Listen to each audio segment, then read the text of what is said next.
Students, more on simple harmonic motion में अब हम रिस्टोरिंग फोर्स जो कि प्रोड्यूस हो रही है इलास्टिसिटी की वजह से, इसको देखेंगे।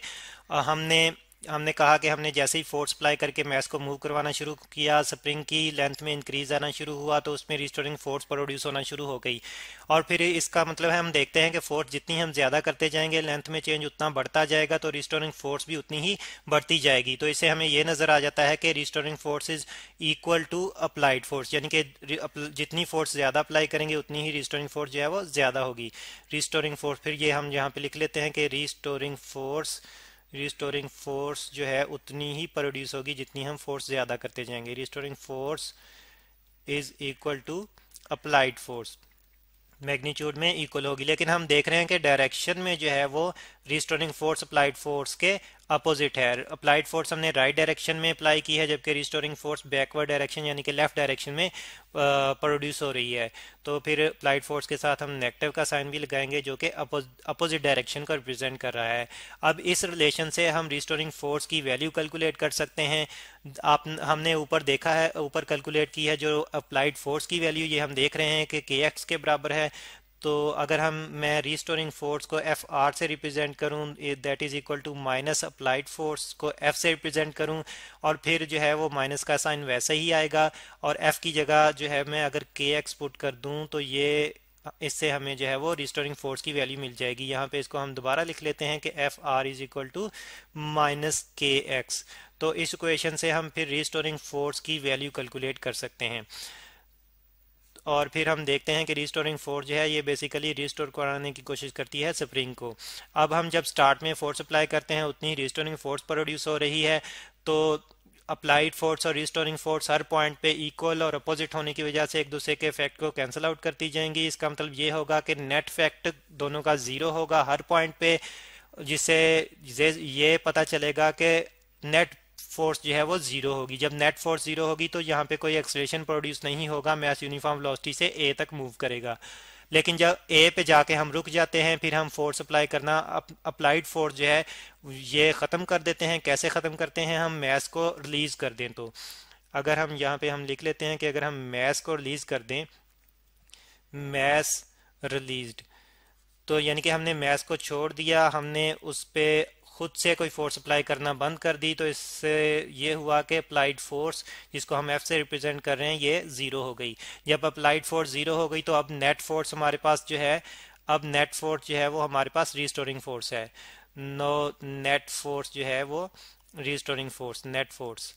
तो अब इस नेट फोर्स की वजह से जो है वो एक्सलेशन प्रोड्यूस होगा। अब नेट फोर्स है और वो रिस्टोरिंग फोर्स है। रिस्टोरिंग फोर्स क्या करेगी? ये मैस को, क्योंकि हमने मैस को रेस्ट पोजीशन में लाके छोड़ा है तो इसकी इनिशियल वेलोसिटी यहाँ पे फिर जीरो है। रिस्टोरिंग फोर्स इस पे अप्लाई होगी, इसमें एक्सलेशन प्रोड्यूस करके इसको इस डायरेक्शन में मूव करवाना शुरू करेगी, यानी कि लेफ्ट डायरेक्शन में। और इस डायरेक्शन में मूव करवाना शुरू करेगी, वेलोसिटी इसकी इंक्रीज हो रही है, चेंज हो रही है, तो इसका मतलब जीरो से इंक्रीज हो रही है, तो इसका मतलब इसमें एक्सलेशन प्रोड्यूस हो रहा है। और अब इस एक्सलेशन को हम कैलकुलेट करना चाहें तो हम न्यूटन का सेकंड लॉ यूज़ करते हैं। न्यूटन का सेकंड लॉ मैथमेटिकली हमें पता है कि F is equal to M A, यहाँ पे रिस्टोरिंग फोर्स है तो इसलिए F को एफ आर से रिप्रेजेंट करेंगे, F R is equal to M A.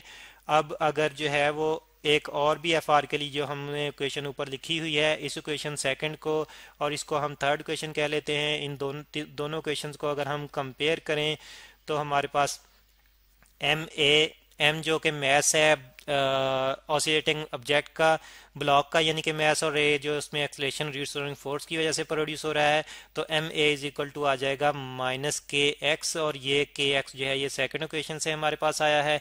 Second और थर्ड को कंपेयर किया हमने। ए एम अगर मैं राइट साइड पे शिफ्ट कर दूं तो ए की वैल्यू मेरे पास आ जाएगी, ए इज इक्वल टू माइनस के बाय एम इंटू एक्स। तो ये इक्वेशन जो है ये मुझे एक्सलेशन की वैल्यू देगी, और ये एक्सलेशन वो एक्सलेशन है जो कि रिस्टोरिंग फोर्स की वजह से प्रोड्यूस हो रहा है, और इसी एक्सलेशन की वजह से मैस जो है मूव कर रहा है towards left direction under restoring force, और स्प्रिंग जो है फिर नॉर्मल फॉर्म में आना शुरू हो जाता है। तो अब इस इक्वेशन में हम देखते हैं, चलिए इस इक्वेशन को एक नंबर दे देते हैं 4, और इस इक्वेशन में हम देखते हैं के जो कि स्प्रिंग कांस्टेंट है, मैस भी कांस्टेंट रहेगा, क्योंकि हम जो है वो मास चेंज नहीं कर रहे, इस सिस्टम का मास चेंज नहीं कर रहे, तो ये सारी क्वांटिटी कांस्टेंट है।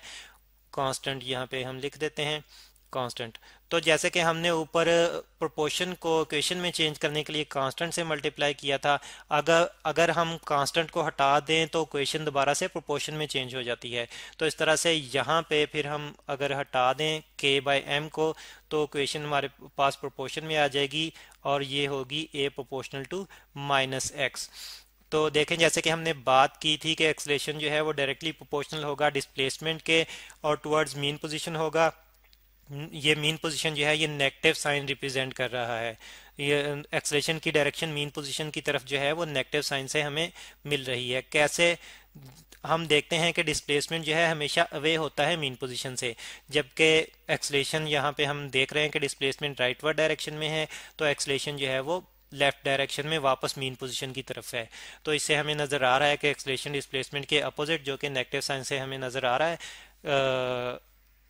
तो ये हमें जो है वो पॉइंट फिर करेक्टरिस्टिक क्लियर हो जाती हैं कि इसमें रिस्टोरिंग फोर्स एक्ट कर रही है, उसकी वजह से एक्सलेशन जो प्रोड्यूस हो रहा है वो डायरेक्टली प्रोपोर्शनल है डिस्प्लेसमेंट के और डायरेक्टेड है टुवर्ड्स मीन पोजीशन, डायरेक्टेड है टुवर्ड्स मीन पोजीशन। अब खैर यहाँ पे मास जब वापस मूव करेगा, तो वापस मूव करते हुए जब वो मीन पोजीशन पे आएगा, तो मीन पोजीशन पे आके उस स्प्रिंग जो है वो नॉर्मल फॉर्म में आ जाएगा, जिससे क्या होगा, रिस्टोरिंग फोर्स खत्म हो गई, क्योंकि स्प्रिंग नॉर्मल फॉर्म में आ गई।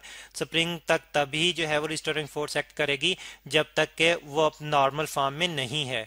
तो जब नॉर्मल फॉर्म में आ गया तो रिस्टोरिंग फोर्स खत्म हो गई, इसका मतलब है एक्सलेशन भी खत्म हो गया, लेकिन मास जो कि अपने इनर्शिया की वजह से जो है वो एक वेलोसिटी अटेन कर चुका है, तो वो रुक नहीं पाएगा बल्कि लेफ्ट डायरेक्शन में आगे मूव करता जाएगा, जिससे क्या होगा, स्प्रिंग कंप्रेस होना शुरू हो जाएगा। स्प्रिंग कंप्रेस होना शुरू होगा तो अब जो है वो स्प्रिंग दोबारा से रिस्टोरिंग फोर्स अप्लाई करना शुरू करेगा, लेकिन रिस्टोरिंग फोर्स जो है वो आस्ता आस्ता इंक्रीज होगी, यानी कि एकदम ही जो है वो रिस्टोरिंग फोर्स क्योंकि दोबारा मास की मोशन को जो है वो रोकना चाहेगी और उसे वापस नॉर्मल फॉर्म में लाना चाहेगी, लेकिन फोर्स क्योंकि आस्ता आस्ता इंक्रीज हो रही है, क्योंकि स्प्रिंग जो है वो आस्ता आस्ता कंप्रेस हो रहा है, तो फिर एक पॉइंट ऐसा आएगा कि स्प्रिंग मैक्सिमम कंप्रेस हो जाएगा, यानी कि रिस्टोरिंग फोर्स जो है वो एक मैक्सिमम वैल्यू तक जाके फिर जो है काबू पा लेगी मास की फोर्स पे, मास के इनर्शिया पे। सपोज कि अब मास जो है वो यहाँ तक पहुँच चुका है, इस पोजीशन को हम पोजीशन बी कह लेते हैं।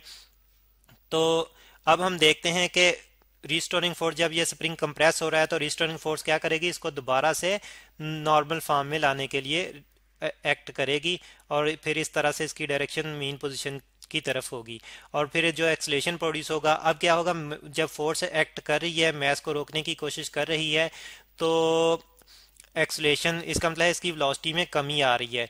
तो वेलोसिटी क्योंकि लेफ्ट डायरेक्शन में है तो एक्सलेशन जो कि रिटार्डेशन है, अब इस केस में रिटार्डेशन से मुराद के वेलोसिटी में कमी हो रही है।